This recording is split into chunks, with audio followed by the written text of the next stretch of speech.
Governor Rick Scott from Florida has issued a state of emergency for Florida, and I know many of my friends here are living in Florida, moving to Florida, coming down to vacation in Florida. So I'm begging you to please be prepared.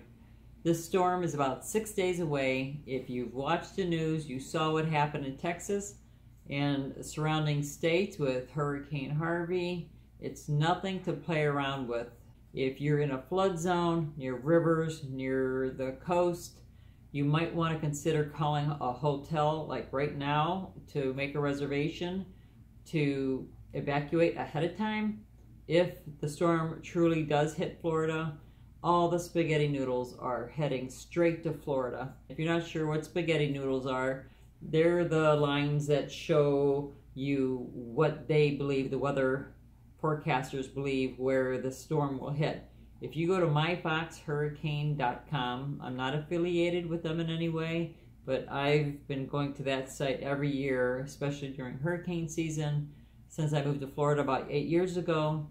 And they have all the little charts that tell you how strong the hurricanes are, or when a tropical depression comes along, or a tropical storm, and of course hurricanes.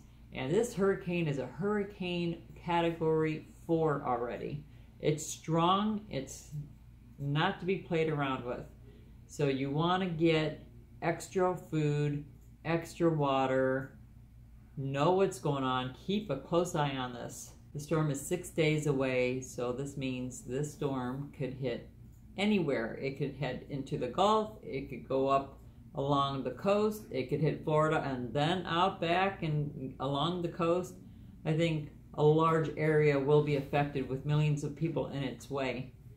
If you're watching Hurricane Harvey, you saw how tens of thousands of people were either evacuated, lost their homes, had to get out of the way.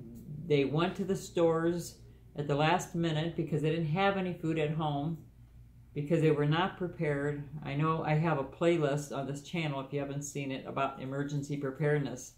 Please watch them all, and then watch more videos about being prepared on what you could do, especially if you live in Florida. Well, it doesn't matter if you live in Florida or not, but in Florida it can get very hot and muggy if the power goes out. Even if the storm doesn't hit us directly in Florida, you could still lose power, and there could be flooding, and you might not be able to get food, or think you can go out and get food and there is none, or you have to fight with people to get food. It can be very dangerous. There are people who will take the food out of your hands, out of your cart, steal your cart. That's not the time to go shopping. Go now. Go today if you can. It's Labor Day, so the stores are closed. Go tomorrow. Stock up. If you think you're on the coast, doesn't hurt to get a reservation at a hotel where it's maybe more inland. Doesn't mean they won't be affected, but as long as it's not in a flooded area, that's the main thing. You don't want to be in a flooded area. Most Florida homes are made out of blocks, so that's a good thing. Unfortunately, with hurricanes, tornadoes come along and they could rip off the roof and all that. So I suggest also having tarp along with your food and your water. Canned foods are always great to have, even if you normally don't eat canned foods. We don't eat canned foods, but we always had them, and then every year we would donate them before they expired and then stocked up again. But we also had food from Honeyville. I've been purchasing from Honeyville for many years, even when we were in Ohio, because we wanted to have backup in case of blizzards or whatever. So it's a great product to have. You can get dried eggs, dried milk, dried pudding, anything that you need. And these cans, you can get different size, but the ones we would get were the bigger ones. They last 25, 35 years. They probably can last longer. But it's so nice to have some of those cans on hand. It lets you sleep better at night, especially if you got kids at home and people relying on you, and or churches. If you are feeding people, those are great cans because it's more affordable to purchase like that, and then you have it during emergencies.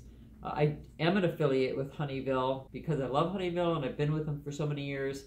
I do have the link below. I have no idea if there's any food available at this time, and if so, how long it would take to get to you, especially since Hurricane Harvey just came along and everybody's been buying up food left and right. So it's going to be a little tricky trying to get some food. So just head down to your local Publix or Walmart or whatever store that you go to for your groceries and at least get canned foods like Progresso soup, raviolis, whatever it is that you know you'll eat when there's no food available. Even those of you who eat fresh food every day and you don't eat canned foods, like I said, we don't either. But when you're hungry, you got to have something on hand.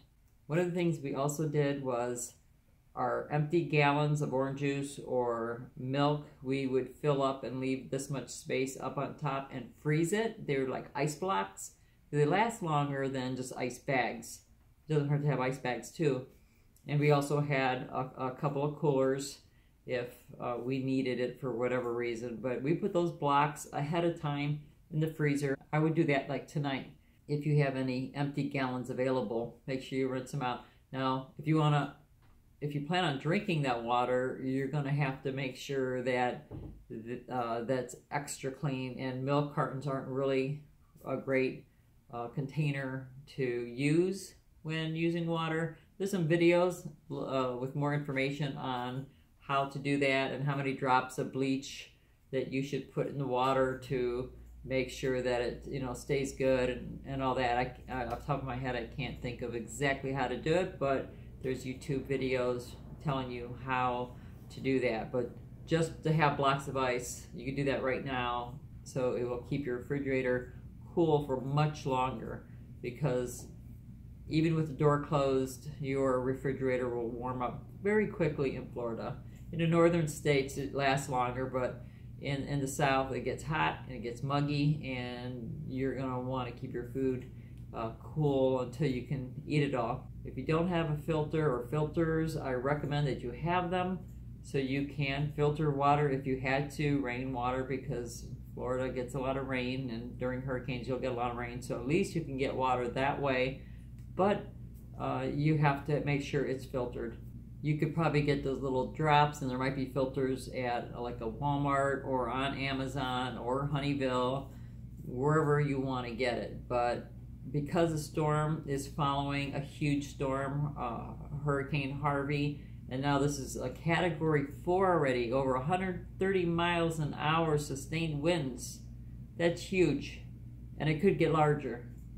And if it hits a population and houses, it's going to be bad. So I'm praying that it misses somehow and goes back to sea, but right now it's not looking that way. We do have 6 days, and you have 6 days to prepare, and really you don't. You got to prepare today, because things are going to be going off the shelf. Batteries, flashlights. One of the things that we liked having at home were these little plastic fans. They were run on battery. You put water in, they're like little misters, because when power goes out, it's muggy and hot, and young babies, children, small children, elderly, they can't tolerate that type of temperatures. That's why I recommend, especially for people who have elderly or young people to take care of, to make hotel reservations if you can, or if you have a generator, if you can get a generator, that's nice to have, at least to keep the fan running, and you can put those blocks of ice in front of it to help with the cooling down. There's different things like wetting a towel and wrapping it around your neck, different ways to stay cool. And again, there's videos on how to stay cool in hot weather like that to survive. I know most of us live every day like a regular life. There's no emergency happening, so you don't think about these things. Many people who are not in flooded areas, flood zones, they did not think their houses would get flooded. And even if their houses didn't get flooded, which many of them did, they did not think their roads would get flooded around them so they could leave. You might not get flooded, but you might not be able to leave your house. There might be power lines down, where you can get electrocuted. There may be some kind of curfew or something like that, where they say that you can't leave your home for a week. And then what? Do you have the food? Do you have water? Do you have your first aid kit? Do you have baby formula? Do you have babies? Do you have grandchildren you have to worry about? There are plenty of emergency preparedness videos on YouTube that you could look at But right now is the time that you need to get to the store. It's Labor Day, so I'm not sure how many stores are still open, but if there's, you know, a store, at least start getting extra cases of water, gallons of water, filters, food. I just want to make this video short just to make you aware of what's happening, because I don't want any of my friends, I don't want anyone to get hurt or not be prepared when they could have been by just doing a few simple things like that. Because even with as being prepared as you might be, it still might be a difficult time. So thanks for watching. Please share this video. Make everybody aware that the storm is coming. Hurricane Irma, it's a Cat 4 right now, and we'll pray for the best.